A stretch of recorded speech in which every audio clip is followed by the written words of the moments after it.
Just a quick list of the tools and the materials that you can reference at any time. You don't need much for tools. A socket, 3/8" socket to remove the drain bolt,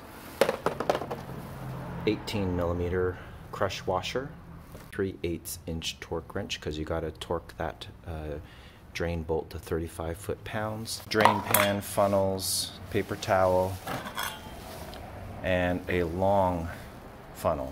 So this is about 18 to 20 inches long. Got this from Princess Auto because as you see where you have to fill in the transmission fluid, it's a long ways away. And then finally 4.3 liters of this HCF2 transmission fluid. So you need 5 bottles, of which you're only going to use obviously 0.3 of the last one, or 300 milliliters of the last one. So that's especially made for the second generation CVT transmissions. So of course the automatic transmission is down there. That's the filler port right there. So you can see how far down it is, and that's why you need that long funnel. This thing here.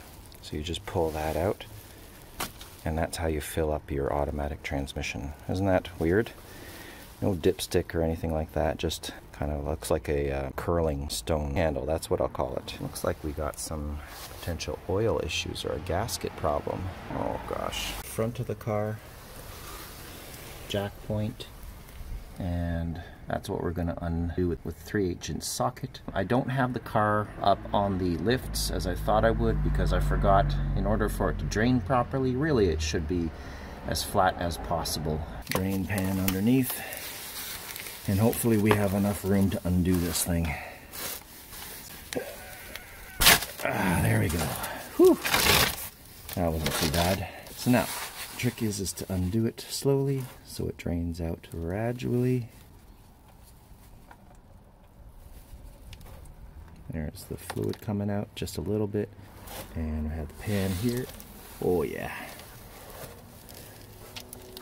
This is one of those magnetic tips, so it's going to have a bunch of gunk on there, possibly, so it's important to clean that. And I forgot to mention too, also remove the fill plug so that when you're emptying it out, it's going to be empty a little bit faster, obviously. This is the drain plug for the CVT transmission. And again, just cleaning off the iron or any metal that's built up there. And this is where we're going to change the washer to a new one. This is the new crush washer. I believe it's 18 or 20, something like that, millimeters.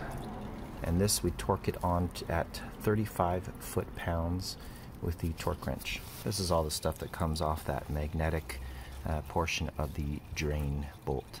Now I'm going to put the drain plug back in, just to stop the flow there. Important to clean up there because you want to know if there's any leaking going on after you torque it down and start it up and start driving it around. So start with a clean slate there. So finger tight, and now we're going to get the torque wrench in there and tighten it up. Be careful with this fluid, it really smells.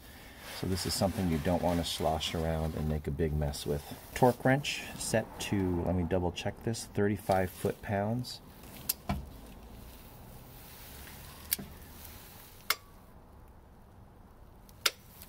That's it.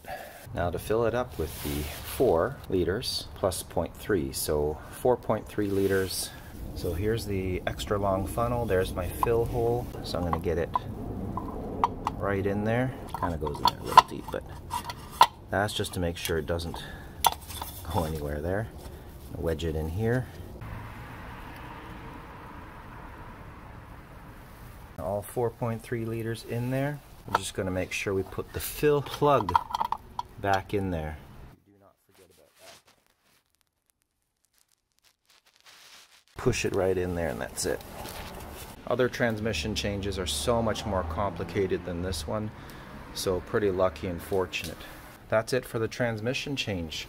Transmission drain bolts in, plugs back in, filled with 4.3 liters of that's HCF2 CVT transmission fluid. All we got to do left is to start it up and go through the gears, make sure we go through every gear and just go up and down through the gears.